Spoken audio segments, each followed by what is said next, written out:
You're listening to Wild About Arizona, the official podcast of the Arizona Game and Fish Department.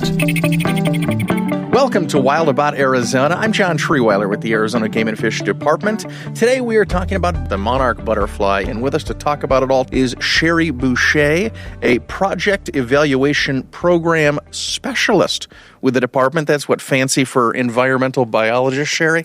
Environmental planner and wildlife biologist, yes. Well, welcome. Thanks so much for being with us. Thank you for having me. So tell us a little bit about your role here at the Arizona Game and Fish Department, Cheri. So at the department, I work on our internal environmental compliance, and I also have an opportunity to coordinate with developers or any land planners throughout the state. And I also serve as the Monarch species lead for the department.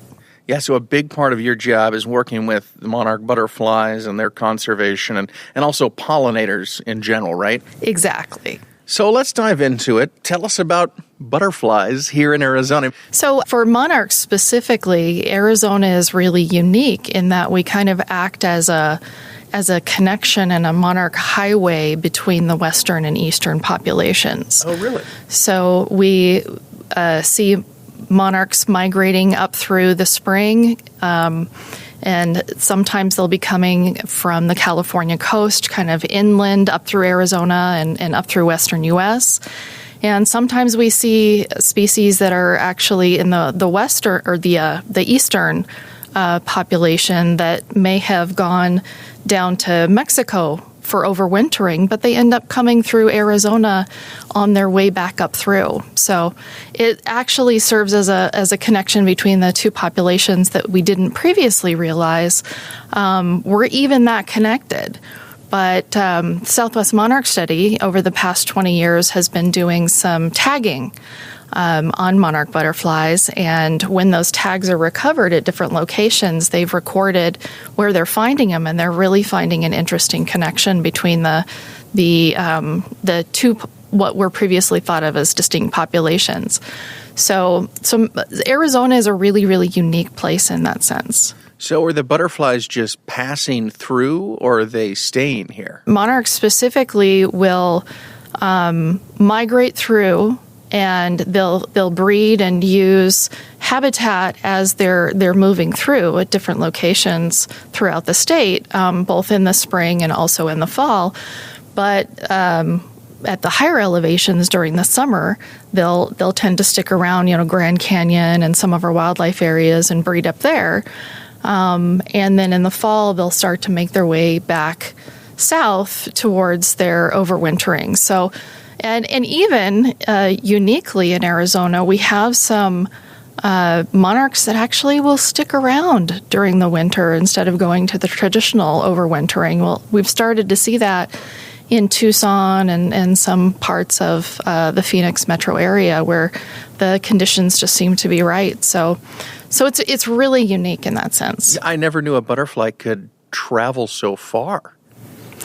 I thought they were just, stay in a small area. Well, that's one of the reasons that monarchs are a really good ambassador species for pollinators in general, because they have that really incredible migration, and they're a very charismatic species.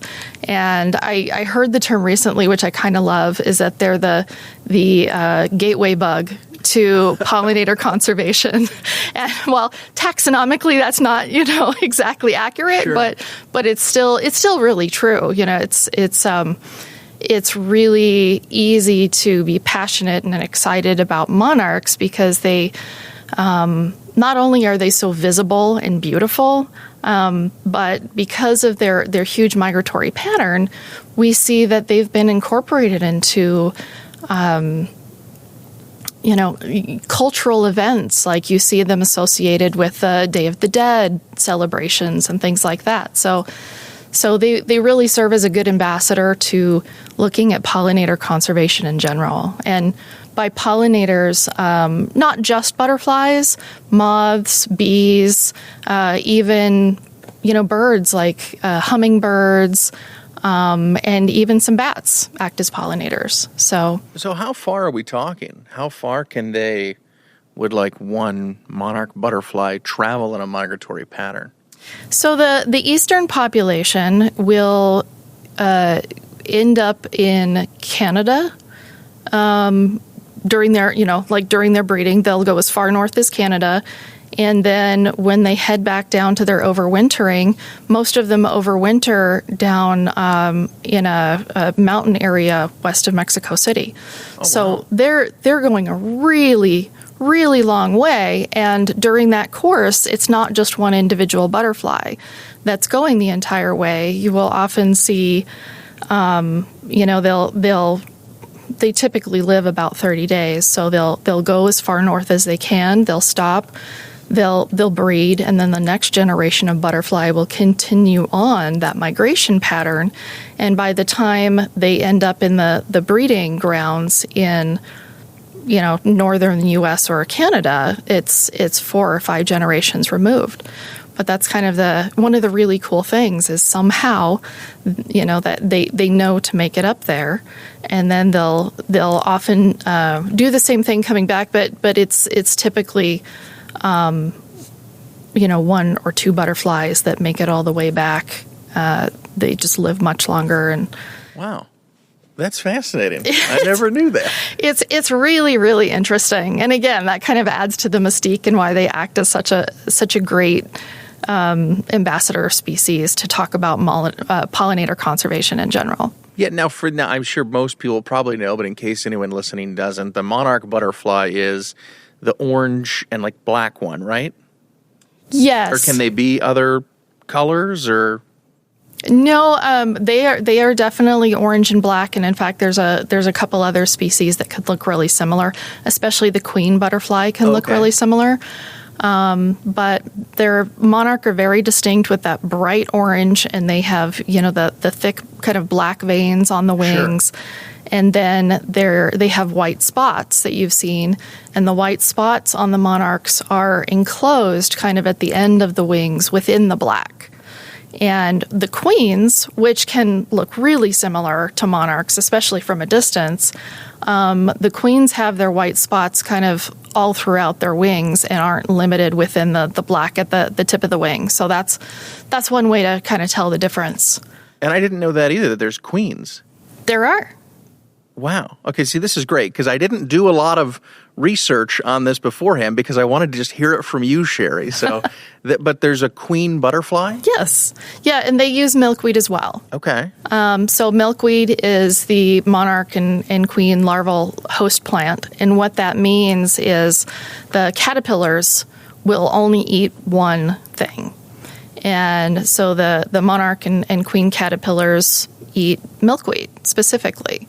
So one of the reasons that the department and others encourage the planting of milkweed is because without milkweed plants for them to lay their eggs on and for the caterpillars to eat, they're not going to be able to breed. So in addition to encouraging planting of many, many flowers, nectar sources for the adults, that milkweed is an important component of their habitat.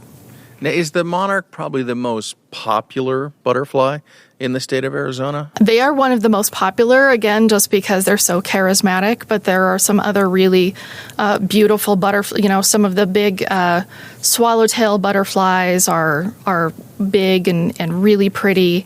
We see some of those little yellow butterflies going through. Some of those are sulfurs. In past years, we've seen something called a painted lady, which you see those kind of swarms of orange and yellow butterflies kind of zooming by.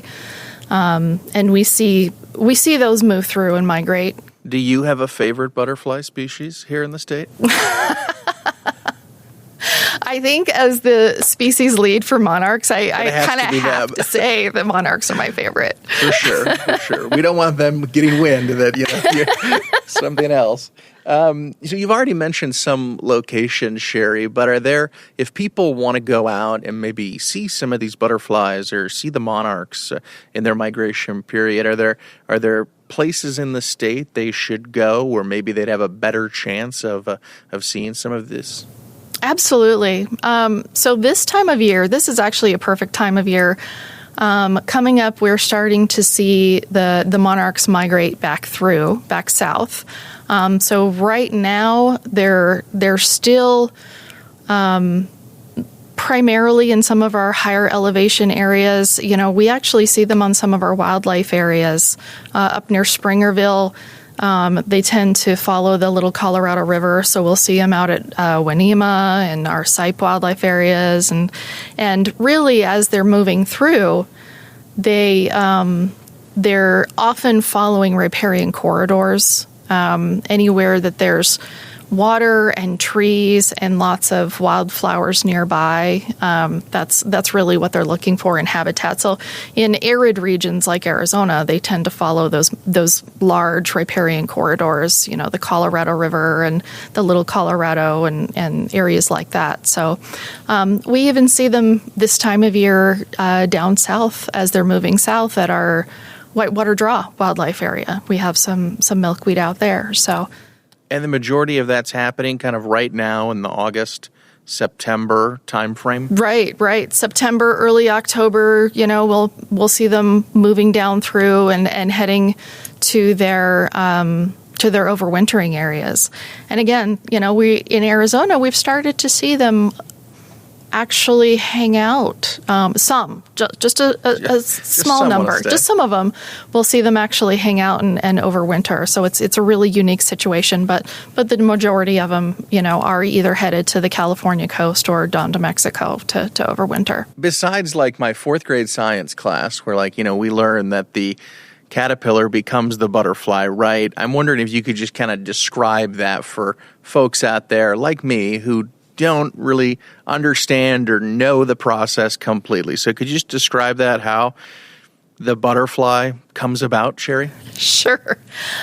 So as I mentioned a larval host plant earlier, so we'll take monarch as an example where, milkweeds are their larval host plant. So the adult will find a milkweed and lay an egg on it. And then in a matter of a few days, the egg will actually hatch into, larvae or caterpillar. And as that caterpillar grows, they have what's called instars. So there's, 5 different sizes of caterpillar as they continue to eat and improve and grow. So, after a couple weeks of that, after them devouring whatever milkweed plants they can, they will set up a chrysalis, and they will essentially turn into a butterfly within that chrysalis. And when they emerge, which is called, eclosing, they emerge as an adult butterfly, and then they typically live about 30 days while they're, continuing to breed. And if they're sticking around, they'll breed, or, if they're migrating, then they'll move on their way and continue that process. So that's it, just 30 days. So in general, so some of the what we loosely are referring to overwintering that's happening in Arizona is not a true overwintering. It's just that those species are actually just lasting longer, or the chrysalises are taking longer to eclose and have a butterfly actually emerge. So it's just kind of a slowing down that is happening during the winters in Arizona for those few individuals that are sticking around. Okay, now butterflies are, and correct me if I'm wrong here, but they're considered an indicator species. Is that correct? So some are. Okay. And then what does that mean? So monarch is what we would call an indicator species, but pollinator species in general, and when I say that, I'm specifically referring to, insects in general. Okay. Butterflies, moths, bees are all on the decline. And, we've seen a pretty significant decline of many insect species, but especially pollinator species. And the monarch was recently added to the declared a candidate species. So their Fish and Wildlife Service is actually considering whether or not it's going to be a listed species, federally listed. And they're just an indicator species, meaning they're representative of a lot of the decline in other pollinator species as well. So we're looking at that, and again, it's acting as a champion for not just monarchs, but other pollinators that need help and need conservation actions. So talk to us about that then, some of the conservation actions that you and your team and here at the department that we're doing to help the butterflies. So back in 2018, WAFWA, which is the Western Association of Fish and Wildlife Agencies, recognized the declines of not just monarch but other pollinator species, and put together a Western monarch working group to kind of address some of these concerns. And we developed, and I was fortunate enough to be the Arizona representative on this WAFWA Monarch Working Group. Fitting. And so we put together a conservation plan in 2019, and recognizing that many of the states, including Arizona, many of the western states don't have regulatory authority over insects. But everyone recognizes the critical important roles that pollinators play in the ecosystem, not just pollinating plants, but they're part of the food chain. So when you have more healthy populations of butterflies and bees, you have more food for other species up the food chain as well. So it's really important to ecological diversity to have a healthy insect population. And in that recognition of the importance of pollinators and not just monarchs, the working group has actually transitioned to be the Western Monarch and Native Insect Pollinator Working Group.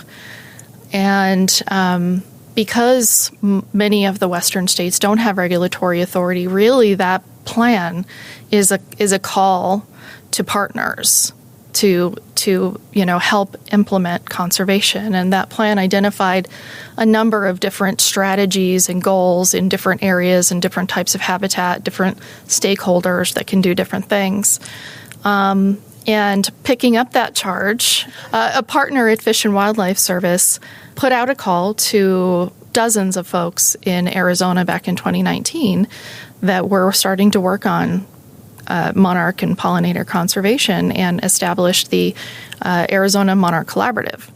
So the collaborative is a group of well over 80 organizations of agencies, universities, municipalities, nonprofits, you name it.